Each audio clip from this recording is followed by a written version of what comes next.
Hello, we're going to, well, I was actually going to do a bit of digging, but I was told just to talk about the garden a bit. And I have to say, we've had a very bad April, the worst in 100 years. And everything is late, but all of a sudden, the last few days, it's just gone woof, and everything has gone back to normal, which is great. This used to be a path, which went nowhere, and we filled it in, planted that, we planted this peony here, and then I had to fill in a few bits. I put 3 of these in. I haven't seen this plant in at least, the last time I seen this plant was about 20 years ago, and it came up in the list, so I got a few, and I planted 3 of them. And it's hard to believe, but 2 weeks time, that plant was smaller than that plant. It is just growing unbelievably. It's called Angelica gigas, and it's a member of the Angelica family, the parsnip family. They have multiple flower head, complex flower head, which is generally flat at the top, like hogweed. But this is slightly curved at the top, and most of them are white. But this is a lovely, well, a bit darker than that, and very, very unusual. Now, it's not particularly long-lived. In fact, it might die after flowers, but it's certainly worth having in the garden. And everyone's on today about pollinators and bees and all that. And this plant, now, they nearly wanted it, bees and wasps, they nearly have it, you have to get a ticket and wait in line to get on it. It is so popular with them. That's why I didn't plant it here. I planted it back, but it's just amazing to watch it. Just to sit down and just watch the bees and wasps having their fun on the flowers. It's worth having for that alone. Anyway, that's Angelica gigas. And I planted it quite regularly in a triangle because I wanted people to know that's not weed. They were planted like that. Here, this is more or less the small leaf, small flowered fuchsia. They got badly hammered. We just put this in after the worst of the frost was over. Got a bit damaged, particularly this one, but it is starting the flower, and that will be in full flower. I think it'll be do really well here. The little small leaf against the big leaf. And Japanese maple, which we moved to there, is doing okay. I was going to remove, when I had my new tool out and my new chainsaw and the stick out, you go a bit mad, and I decided to leave that branch alone, and I'm glad I did, because if you take it away, you can't put it back. And here we have a lovely elm tree. And look at that, that's one of the great trees for a small garden. It's hard enough to come upon. It was found in the late 19th century, I think in Holland. I think it's Ulmus Wellandii or something like that. We get the proper name. But lovely elm tree. And here, you have a gap here, and we'd probably put in either ferns or Astilbe chinensis. And look at here, I just noticed yesterday a geranium phaeum. Look at how good that is. Now the thing about geranium phaeums is that they love, it's generally black, but that's a different, more bluey one, purpley one. When they finish flowering, and they're early flowers, if you cut them hard back, if you're rootless, and they're not allowed to dry out, they will flower again. And here we have Geranium sylvaticum. That's also a self-seeder. Look how good that is. That is native to Northern Europe, so it does very well here. And the same, if you cut it hard back after flowering, foliage and all, I find, because the foliage gets a bit tatty, it will reflower again. Now that's this piece here. In Astilbe, I wasn't sure about that Astilbe when I planted it last year, but I'm quite getting to like it now. What was it called? I can't remember now. We'll find out the name. I'll do a bit of detective work and we'll find out what it is. Badly hit where the fuchsias, but look, it's coming back. That's a variegated fuchsia, a really nice one. It is coming back strongly, and that's going to be really nice there. We'll move along.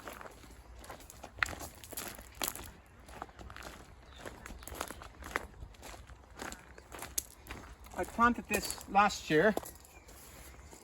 We had a big, I think it was Cotinus grace that we took out. I planted some Asters here, and they're not doing particularly well, but they are starting to come up, but they're late. And then I panicked and I planted 4 of these grasses. It's called Molinia transparent, and I decided we only need 3. I'm going to take one out.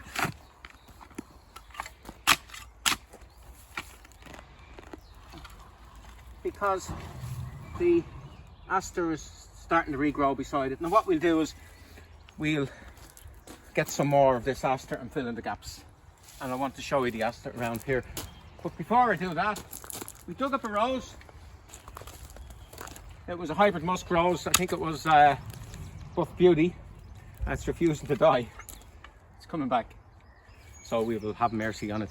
And look at this. No, we had this. This pink flower. I shouldn't really remove the flower. This is bad. Remove that flower. I shouldn't remove this flower. You know why? Look at the inside of the flower. That will be your strawberry. It's pink strawberry. That's that. So look at the Geranium macrorrhizum. Oh, and this is the plant I wanted to mention. Variegated Solomon seal. It's ash seed. This is, as we're working, we're pulling out ash seedlings all day. Remember when the ash disease came in, I was saying to myself, wouldn't that be bloody great? Well, I actually didn't really mean that. Because ash are a nuisance, a lovely tree in the landscape, but it is a nuisance. But if it wasn't that nuisance, it would be a different nuisance. But you have to just keep pulling up the ash seedlings and the robin run the hedge. Well, that's a beautiful variegated Solomon seal. And I got some in a few weeks ago to sell, and they were the very same. And they were called Polygonatum, it's called, not Polygonum, Polygonatum. And it was wrongly, I knew it was wrongly named. That one is called Polygonatum hybridum, variegatum, or Polygonatum hybridum, something else. It is well worth having. It is really, really easy. And look at those Astrantias, self-sown seedlings. Astrantias are great. What they love is moistish, wettish conditions. They don't mind shade. And after they flower, cut to the ground. Don't leave the foliage on, because the foliage gets blotched. Like the Geranium sylvaticum, cut to the ground. I know it sounds severe, but they come up lovely and fresh and they flower again. But look at them here and here and all around here. And it's funny, they're members of the carrot family, the same family as the Angelica gigas. It doesn't look it, but that's what the botanists tell us. Now, what we do is we look and see how low they are, and we'll look over here.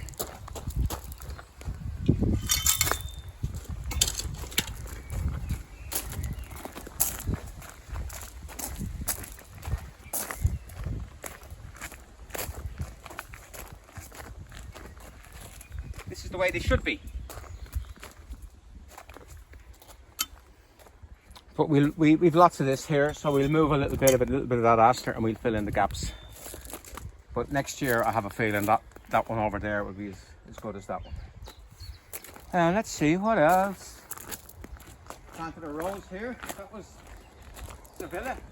Seville or Sevillana, and we put 3 little Shasta daisies called Freak in front. So white, red, blue, yellow, blue. And here's another Astrantia, and this one is called Roma. And the good thing about Roma, it doesn't set seed, so it flowers for longer without you having to do anything. Now look at what we have here. It's a Geum. I think it's, let's see, we'll take the flower off and we'll compare it with the flower of this Geum.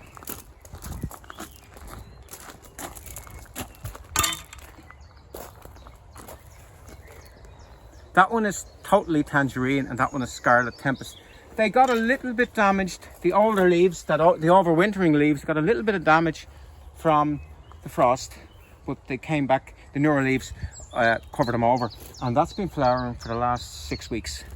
Same as the other one. They are brilliant plants. Totally tangerine, Geum totally tangerine, tangerine or Geum Scarlet Tempest.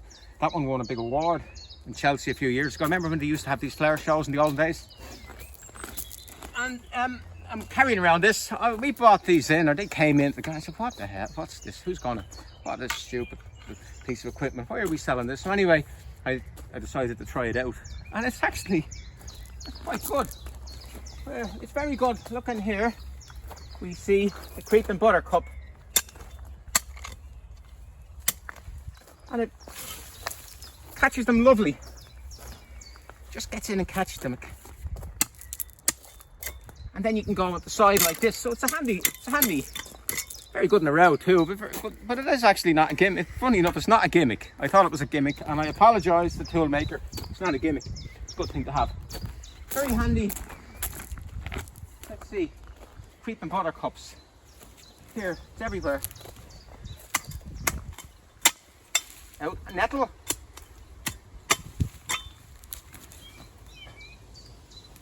Nettles always have yellow roots, and they are perennial weeds, but they never, but then it's never troublesome. It's quite a nice. It's actually, people like it now because of the wildlife and all that. And I always, when kids are around, I'll always grab it just to show off to the kids that the old people had it harder in their day. But it's, I always say, at the edge of our estate is all nettles growing. And the kids knock the ball in. They're very gingerly trying to get the ball out of the nettles, and I always think it's great. They're learning about life. They're learning that sometimes you have to approach things with caution. Now, what do we do here?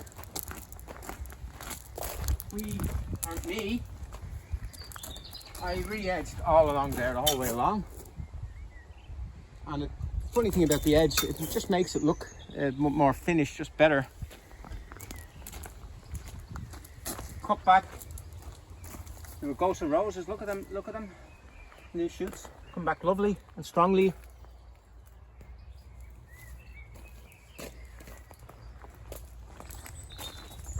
We planted. This is going to take a lot of water out of the system, so we put in Potentillas out of sanguinea. There, Potentilla. It still gets plenty of sun for a good lot of the day. It'll be dry. That's a red Potentilla in there. We chanced. That's called Lime Rickey. It's a hydrangea called Lime Rickey. I've never had it. I've never seen it in flower, but it's supposed to be good. But we'll find out now. And we need to plant something there, because when the tree was down here and it was down to here, covered all this, and then we have a new planting spot. We took a bamboo out from here, and we put in some blue Campanula. It's called Sarastro, and I've never seen it in flower, but it's supposed to be some of these blue Campanulas. They can run at the root and be a bit of trouble, very troublesome. There's a Campanula called the nettle-leafed bellflower Campanula trachelium, and that's seeds all over the place. A bit of a nuisance, but this is supposed to be nice. It runs a bit. It's supposed to be well behaved and long flowering. We'll find out, is it correct. So they're going there. We have a spot here for some. We have two dark leaf hydrangeas I put in, and we have a spot here for something. Just about there. We put something nice here. I don't know what. And you can see the way the bamboo had sort of affected growth of the hedge, but already, if you look close in here, because the light is coming in there, it's stimulating the new shoots to come out. So that will just go back to normal in a year or two. And what else? Oh yes, here's a little lesson. That's a holly, Madame Briot, and I like them on a single leader, just one single main stem, and the rest radiate around. If you have it on a double stem, it doesn't look quite as good, and you can also sometimes where the fork is, they can open out a bit, and it's just, you don't get that tightness. It's a double stem starting here, look. And if you have a double stem, there's a tip. You don't need to take it out fully. You just need to take out a piece like that, because what happens in nature if you have a double stem, a double trunk, and one is made shorter than the other, nature doesn't try to balance up by giving the shorter one the nutrients, the energy. It gives it to the main one because it wants to get above the rivals. So it's the dominant stem gets the most. It's not fair. That's the way it is. And we will go and remove behind. We've lovely white silver, lovely white bark silver birch. We will go in there and remove some of the branches that are affecting the holly. Now, what else? Oh yes, if you go over here, and I'll go over there and you stand around here. I'm like a film director. And I'll stand over here and then and just see how well this has turned out. We did a video last year when we stripped up the branches. I wasn't sure how well it was going to work, but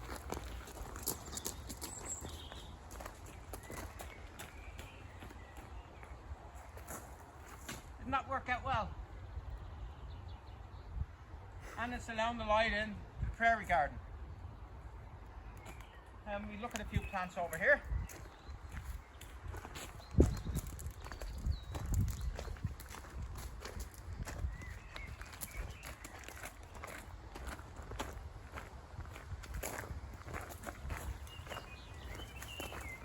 That's the Libertia grandiflora.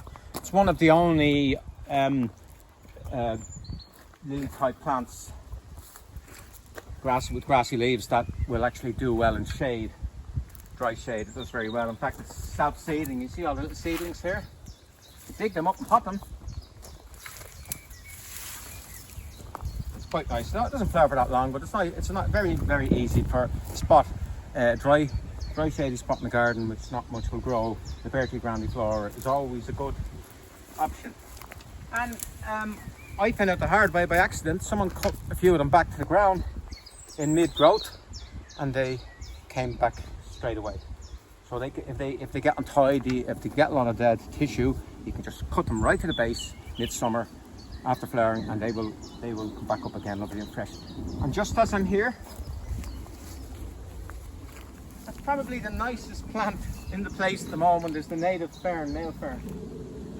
I don't normally do it, but this year we removed all the old last year's foliage, and it just makes it look a bit tidier. You don't have to do it, but it does make it look better. Isn't that beautiful?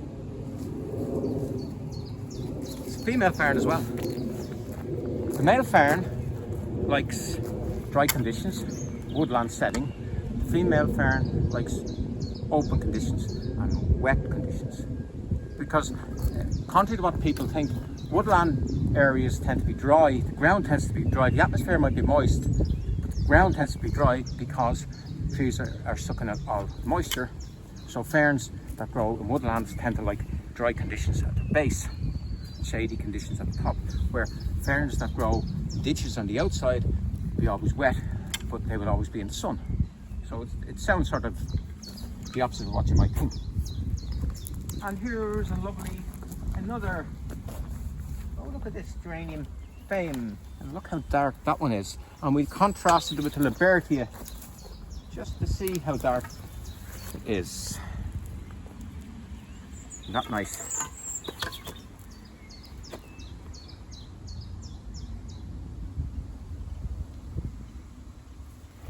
And that's got 3 petals.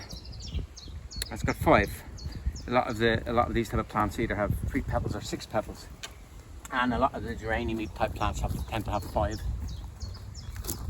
And we did a video. We removed, and we didn't remove.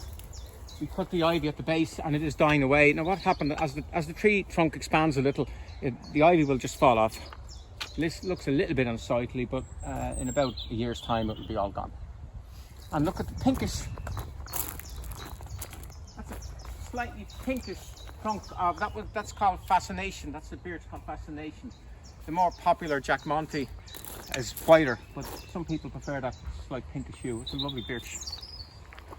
And funnily enough, stripping it up slows its growth rate down, which is what we want. We don't want it to grow mad. there's the soft shield fern that was stripped back the first time ever as well. And look at that, that's a beauty. Polygonatum sativum. And I need to spend a day out here. We've been very busy. I need to. It's actually good. I recommend it. Fairy garden is coming up nicely. This is Sanguisorba pink brushes, and we had it in our main herbaceous border, and everyone was mad about it, and we didn't have it. So I dug it out of the herbaceous border.